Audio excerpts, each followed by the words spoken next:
오늘은 하나님의 뜻이라는 제목으로 말씀을 같이 나누려고 합니다. 성도 여러분, 오늘 말씀의 본문은 너무나도 유명한 구절입니다.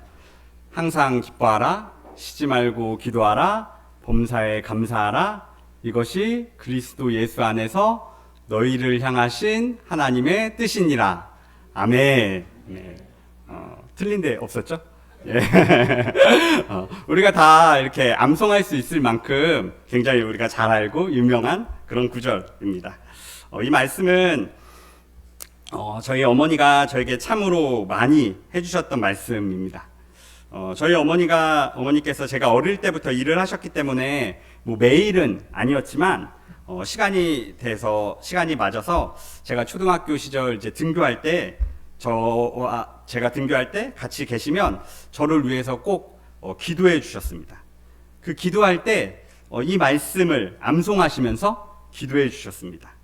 그리고 그 후로도 이 말씀을 많이 저에게 되뇌이면서 암송해 주시고 선포해 주시고 말씀을 가지고 기도해 주셨습니다.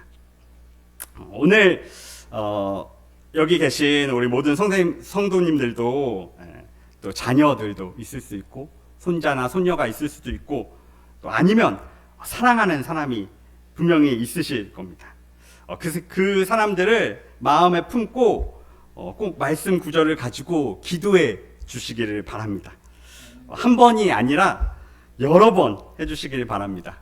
상황이 된다면 꼭 안아서 기도해 주시고 손을 잡고 기도해 주셔도 좋습니다. 그 아이의 귀에, 내가 사랑하는 사람의 귀에 내 목소리가 들리게 기도해 주십시오. 교회에서 이렇게 예배 드리면서 나 혼자 있을 때만 자녀를 위해서, 가족들을 위해서 기도하는 것이 아니라 자녀와 함께 있을 때, 그 사랑하는 사람이랑 함께 있을 때 그 자녀의 귀에 들리게 그 말씀을 선포해 주고 기도해 주시길 바랍니다. 그러면 그 말씀이 자녀에게, 그 사랑하는 사람들에게 반드시 힘이 됩니다. 인생에 힘들고 어려운 시절을 지날 때 그 말씀이 역사하여서 기뻐하게 만들고 기도하게 만들고 감사하게 만듭니다. 그러니까 오늘 꼭 예배 끝나고 돌아가셔서 꼭 실천해 보시길 바랍니다. 자녀가 아니더라도 내가 사랑하는 사람에게도 꼭 이 말씀으로 본인의 마음에 와닿는 또 말씀으로 선포해주고 기도해 주시기를 간절히 바랍니다. 아멘. 예, 이럴 때는 맞아요. 조금 더 크게 아멘으로 화답해 주셔도 좋습니다. 다시 한 번만 해보겠습니다. 꼭 오늘 집에 돌아가셔서 내가 사랑하는 사람에게, 나의 자녀들에게 하나님의 말씀으로 안고 목소리가 들리게 기도해 주시기를 간절히 바랍니다. 아멘. 아멘. 우리가 오늘 읽은 이 말씀은 너무나도 유명한 구절입니다. 아마 교회를 다니신 지 얼마 안 된 분들도 이 말씀은 들어보셨을 정도로 유명한 그런 구절입니다. 그래서 어쩌면 우리는 이 말씀이 굉장히 익숙하기 때문에 이 말씀을 이렇게 쉽게 생각할 때가 있습니다. 그래, 기뻐해야지, 기도하고 감사해야지, 좋은 말씀이지 라고 생각하고 쉽게 넘길 때가 있다라는 것입니다. 그러나 이 당시 이 데살로니가 교인들의 상황을 살펴보면 이 말씀이 그리 쉬운 내용이 아니었습니다. 잠시 이 당시 데살로니가의 배경을 살펴보면 이렇습니다. 그 당시에 이제 로마가 모든 주변 국들을 다 점령해가고 있는 시점이었습니다. 빠르게 점령당하는 것을 데살로니가도 자기 옆에 주변국들이 점령당하는 것을 보게 되었습니다. 그랬더니 데살로니가는 어떻게 판단했냐면, 우리는 로마한테 안 되겠구나. 우리는 그냥 로마한테 투항하자. 전쟁하지 말고 우리가 그냥 속국으로 들어가자 라고 판단하고 전쟁 없이 바로 그렇게 로마에 투항을 하였습니다. 그러니까 이 데살로니가 사람들은 굉장히 세상의 흐름을 빠르게 판단하는 그런 사람들이었습니다.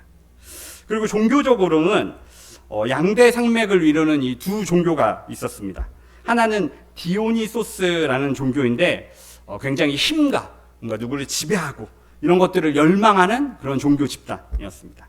다른 하나는 카비루스라는 종교인데 이 카비루스라는 실존 인물이 어떤 반대파에 의해서 죽임을 당했는데 이 카비루스에게 동생들이 굉장히 이 사람을 신격화시켜서 이미 죽었는데 이 카비루스 언젠가 다시 부활한다. 그래서 이 카비루스가 우리 이 도시를 크게 일으킬 것이다 라는 그런 이제 신격화 작업을 통해서 이러한 카비루스라는 종교가 만들어졌다라는 것입니다. 그리고 사회적으로는 이 마게도냐가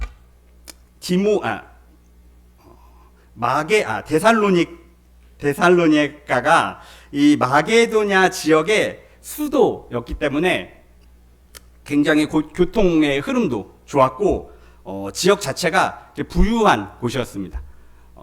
지금으로 우리 대만으로 말하면 타이페이 같은 곳이었다라는 것입니다. 그런데 이러한 곳에 바울과 실라가 들어가서 복음을 전하게 됩니다. 예수님은 우리를 위해서 죽으시고 부활하셨습니다. 그 예수님을 믿는 자에게는 영원한 생명을 얻을 수 있습니다. 우리 모두 예수님을 믿고 영원한 생명을 얻으십시오 라고 이렇게 열심히 그 데살로니가 지역에 예수님의 복음을, 하나님의 복음을 전했다라는 것입니다. 지금 우리에게는 이 말씀들이 너무나도 복된 말씀으로 여겨집니다. 그러나 이 세상의 흐름을 빠르게 따라가는 데살로니가 사람들에게는 뭔가 힘과 지배를 열망하고 자신들이 더 잘 될 것이라고 믿고 있던 이 데살로니가인들에게는 이 하나님의 복음이 오히려 무서운 저항을 일으키게 됩니다. 그래서 이 데살로니가 사람들이 어떻게 했냐면 깡패와 이런 불량배들을 불러와서 저 바울과 실라 잡아야 된다, 죽여야 된다 하고서 다 불러 모아서 바울과 실라를 막 찾기 시작했습니다. 조사가 보니까 지금 야손이라는 사람의 집에 바울과 실라가 있대 라는 정보를 듣고서 그 집으로 쳐들어갑니다. 급습합니다. 그런데 다행히도 바울과 실라도 이 소식을 듣고서 다급하게 그곳을 빠져나옵니다. 그래서 베레아를 거쳐서 아덴이라는 곳으로 도망해서 피신하게 됩니다. 그런데 이 아덴에 와서 이제 보니까 그래도 데살로니가에서 한 3주 정도 하나님의 복음을 열심히 전했고 그때 하나님을 믿는 사람들의 무리가 생겨나는 것을 봤는데 우리가 이렇게 급하게 도망쳐 왔으니까 그 사람들은 어떻게 되냐라는 걱정이 들기 시작한 겁니다. 그래서 사도 바울의 애제자인 이 디모데를 너 데살로니가에 가서 지금 데살로니가의 그 예수님을 믿는 사람들이 어떻게 살고 있는지 알아보도록 해라 라고 해서 디모데를 이렇게 보내게 됩니다. 그리고 수일이 지나서 디모데가 다시 돌아옵니다. 그런데 디모데가 돌아올 때 놀라운 소식을 가지고 돌아옵니다. 이 데살로니가에서 예수님을 믿는 사람들이 있었는데 그 사람들이 어떤 사람이었냐면 지금으로 말하면 어디 막 장관의 부인, 어디 대기업의 사모님 이런 분들이 예수님을 믿었다라는 것입니다. 이게 왜 놀라운 일이냐면 이미 데살로니가는 두 개의 종교가 자리 잡고 있었고 사회 문화적으로 부유하고 강성했기 때문에 거기서 갑자기 예수님이라는 이 종교를 기독교를 믿게 된다면 그들은 그 사회에서 배척받게 되는 그런 상황에 놓이게 된 것입니다. 자신들이 누리고 있던 부와 지위, 뭔가 명예, 권력들이 어쩌면 한 번에 그 지역의 사람들로부터 다 배척받게 되는 그런 상황에 놓일 수 있게 됐다라는 것이었습니다.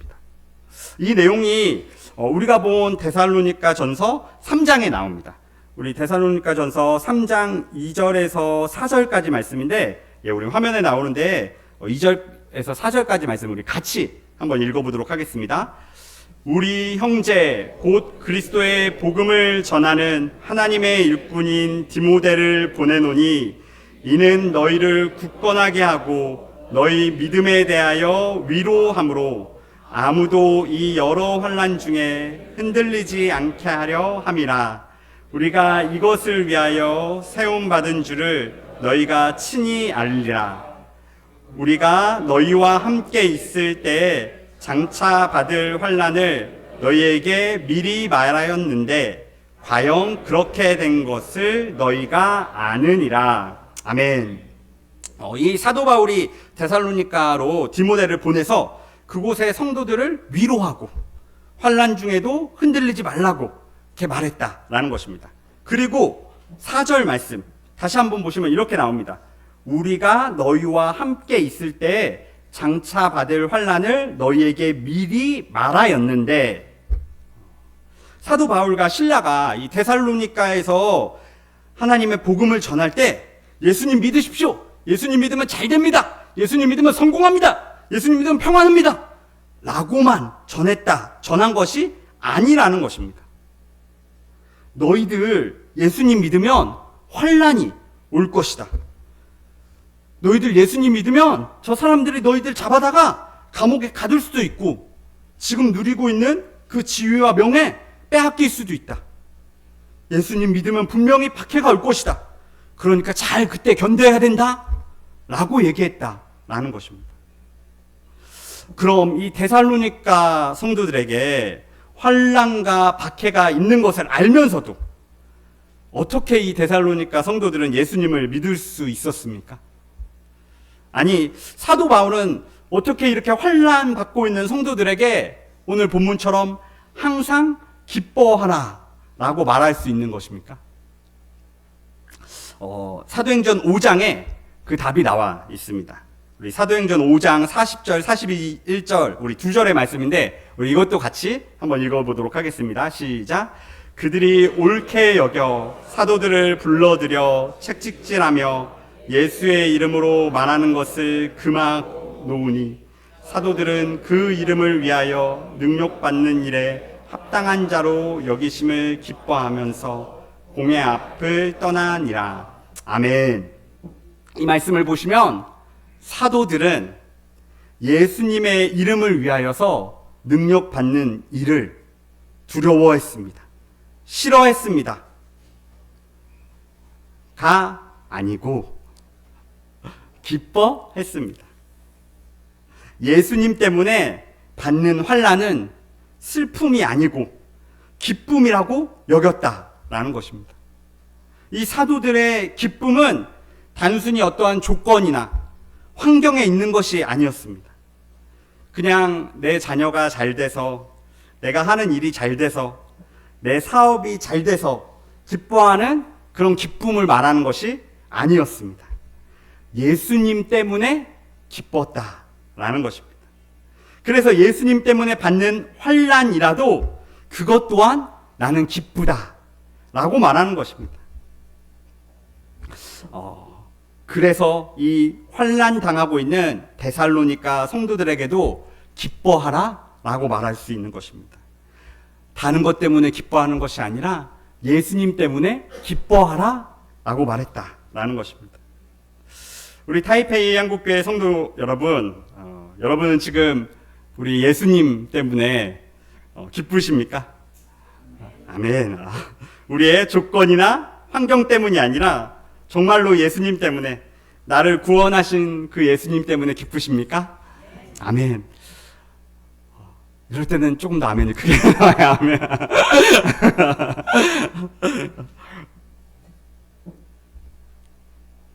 오늘 우리가 오늘 말씀처럼 이 항상 기뻐하기 위해서, 정말로 예수님 때문에 기뻐하기 위해서는 꼭 필요한 것이 하나 있습니다.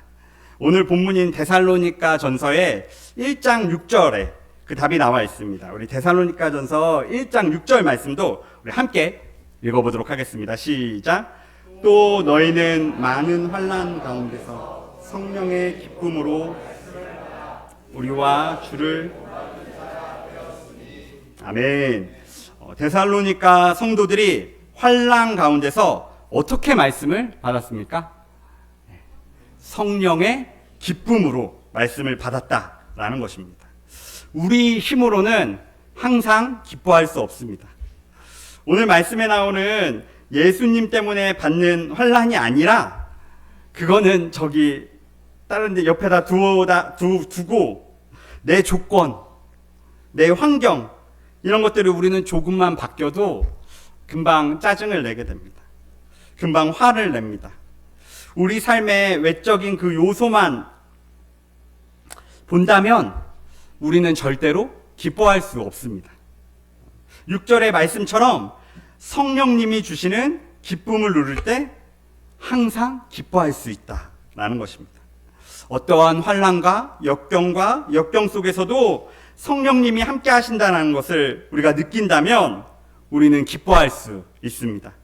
그래서 우리는 그 성령님을 늘 갈망하며 성령님의 임재하심을 간구하며 살아야 합니다. 다른 외적 조건을 먼저 구하기보다 가장 최우선순위에 성령님을 두고 기도해야 된다라는 것입니다. 그럼 두 번째로 이 쉬지 말고 기도하라. 이 말씀처럼 우리는 계속 기도해야 됩니까? 오늘 예배 끝나고 나서도 이 자리에 앉아서 계속 기도하고 밥 먹지도 않고 기도하고 집에 가지도 않고 계속 기도해야 합니까? 그렇게 살 수가 없습니다. 쉬지 말고 기도하라의 의미는 그런 의미가 아닙니다. 이것은 문예적인 표현이고 수사적인 표현입니다. 그래서 여기서 말하는 이 쉬지 말고 기도하라의 기도는 어떤 것이냐면 두 가지로 나눌 수 있는데, 하나님에 대한 신뢰, 전적인 신뢰와 두 번째는 하나님을 향한 우리의 태도를 말합니다. 이번에는 우리 마태복음 26장 41절을 보도록 하겠습니다. 우리 26장 41절은 제가 한번 읽어드리도록 하겠습니다. 시험에 들지 않게 깨어 기도하라. 마음에는 원이로되 육신이 약하도다 하시고. 아멘. 예수님이 그 십자가 죽음을 앞에 두시고 겟세마네 동산에서 기도하실 때 이 제자들에게 한 말씀입니다. 이 말씀을 보시면 마음에는 원하지만 육신이 약하다라고 말합니다. 그럼 이 약한 육신은 단순히 우리의 뭔가 육체의 체력을, 그 힘을 말하는 것이 아닙니다. 이 약한 육신은 우리 속에 있는 죄된 본성, 그 모든 죄된 본성을 말한다라는 것입니다. 여러분 혹시 지금 시간과 이 돈이 남으신다면 무엇을 하시겠습니까? 시간이 남으니까 열심히 성경 봐야지, 기도해야지, 찬양해야지. 혹시 여기에 이렇게 하시는 분 계십니까? 네. 목사인 제가 멋지게 이렇게 딱 손을 들고 싶은데 죄송합니다. 우리의 육신은 시간과 돈이 남으면 성령님을 찾는 것이 아니라 내가 하고 싶은 욕망에 이끌려 산다는 것입니다. 그래서 우리의 육신이 약하다라는 것이고, 그 약한 육신을 시험에 들게 하기 위해서 사탄은 언제나 우리를 옆에서 노리고 있습니다. 그렇기 때문에 예수님이 깨어서 기도하라 라고 하신 것입니다. 이것은 쉬지 말고 골방에 들어가서 무릎 꿇고 기도만 하고 있으라 라는 게 아닙니다. 우리의 삶의 태도를, 우리의 삶의 방향을 하나님께 두라 라는 것입니다. 제가 설교할 때 자주 말씀드리는 그 죄의 어원이 있는데 혹시 기억하십니까? 하마르티아. 죄가 하마르티아라는 언어로 사용됩니다. 근데 이 하마르티아의 뜻이 뭐냐면 관역에서 빗나가다라는 것입니다. 우리가 하나님이라는 관역에 우리의 삶의 태도를, 우리의 삶의 방향을 고정해야 되는데 이것이 빗나가면 그것이 죄라는 것입니다. 우리는 우리의 그 약한 육신이 죄에 이끌려가지 않기 위해서 기도해야 합니다. 우리의 그 삶의 방향과 태도를 하나님께 맞춰야 합니다. 그리고 하나님을 전적으로 신뢰하는 삶, 그것이 바로 쉬지 말고 기도하라 라는 내용의 뜻이라는 것입니다. 제가 원래는 유치부 교역자입니다. 그래서 원래 지금 옆에 유치부에서 열심히 찬양하고 말씀 전하고 그래야 되는데, 이 유치부 예배 때 대표기도 전에 항상 부르는 곡이 있습니다. 여러분도 아시면 함께 불러볼까요? 좋으신 하나님, 좋으신 하나님 참 좋으신 나의 하나님.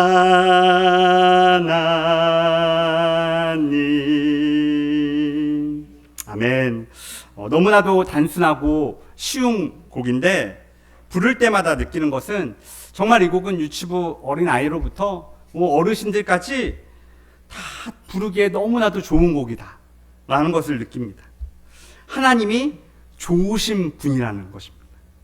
그 좋으신 하나님이 나의 하나님이라는 것입니다. 그 좋으신 하나님이 나의 아버지이시고 그 좋으신 하나님이 내 삶을 인도하셨다라는 것입니다. 이러한 하나님에 대한 이 신뢰가 있기 때문에 우리는 하나님을 바라보고 기도하는 것입니다. 우리 타이페이 한국교회 모든 성도님들 좋으신 하나님이 나의 하나님이심을 믿으십니까? 네. 아멘. 마지막으로 우리 범사에 감사하라라고 하셨습니다. 여기서 말하는 범사라는 말은 우리의 모든 환경을 말하는 것입니다. 그럼 그 환경에는 좋은 일만 있겠습니까? 절대 그렇지 않죠. 우리의 삶은 좋은 일도 있고 나쁜 일도 생깁니다. 오히려 이것이 하나님의 법칙입니다. 그렇다면 하나님은 나쁜 환경에서도 우리에게 너 감사해라 라고 명령하신 것인데 조금 전에 우리가 함께 좋으신 하나님 불렀는데 과연 좋으신 하나님이 나쁜 환경에서도 감사하라, 너 감사해야 돼 라고 말하는 게 정말 좋으신 하나님이실까? 라는 의문이 어쩌면 드실 수도 있습니다. 그런데 그것은 여기서 말하는 감사하라의 뜻을 우리가 잘 모르고 있기 때문에 생기는 오해입니다. 여기서 말하는 감사하라는 헬라어로 유칼리스 툰테스인데 이 유칼리스 툰테스의 원형이 유카리스 테오라고 해서 다 기억 안 하셔도 됩니다. 이 유카리스 테오의 뜻이 뭐냐면 주의 저녁 식사라는 것입니다.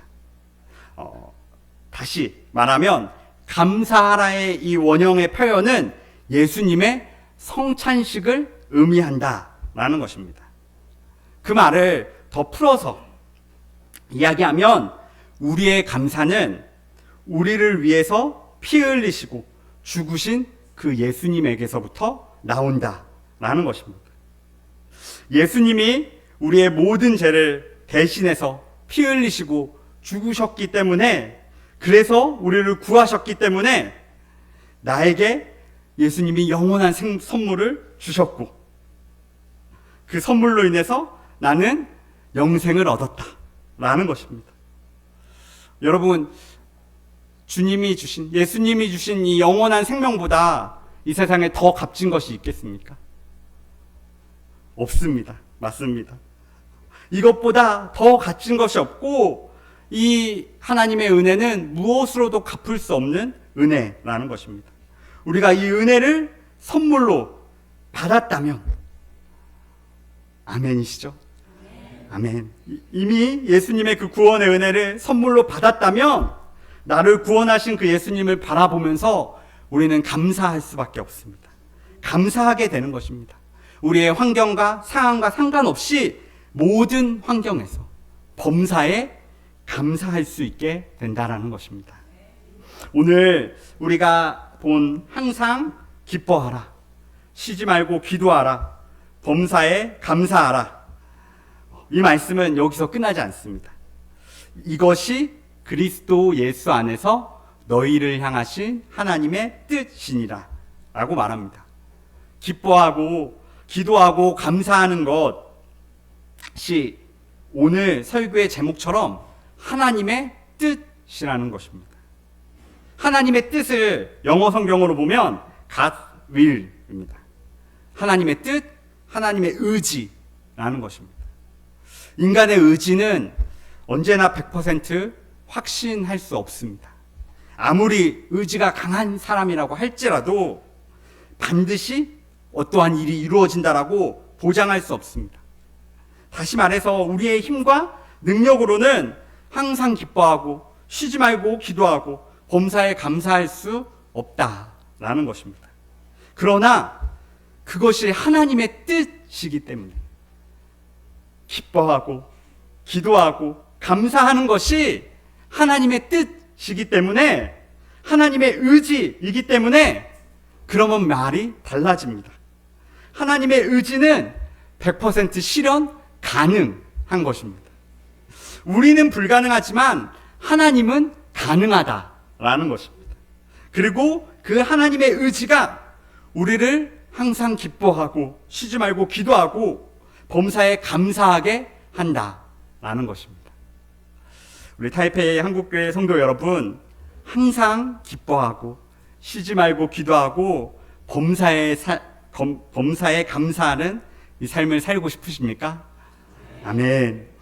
이 시간 이 설교를 마치면서 우리가 찬양 한 곡을 부르면서 함께 기도했으면 좋겠습니다. 오늘 우리 찬양팀이 불렀던 마지막 찬양 오소서 진리의 성령님입니다. 우리가 항상 기뻐하고 쉬지 말고 기도하고 범사에 감사하기 위해서 해야 할 일은 성령님을 구해야 합니다. 성령의 그 기쁨으로 우리의 이 약한 육신이 원하는 삶이 아니라 하나님을 향한 방향으로 좋으신 하나님을 신뢰하면서 나를 구원하신 그 예수님께 감사하면서 나아가야 합니다. 우리 함께 이 오소서 진리의 성령님 찬양할 때 우리 마음의 주님 이러한 마음을 부어달라고, 성령님의 기쁨이 가득한 마음 부어달라고, 그러한 마음으로 우리 함께 이 찬양 올려드리도록 하겠습니다.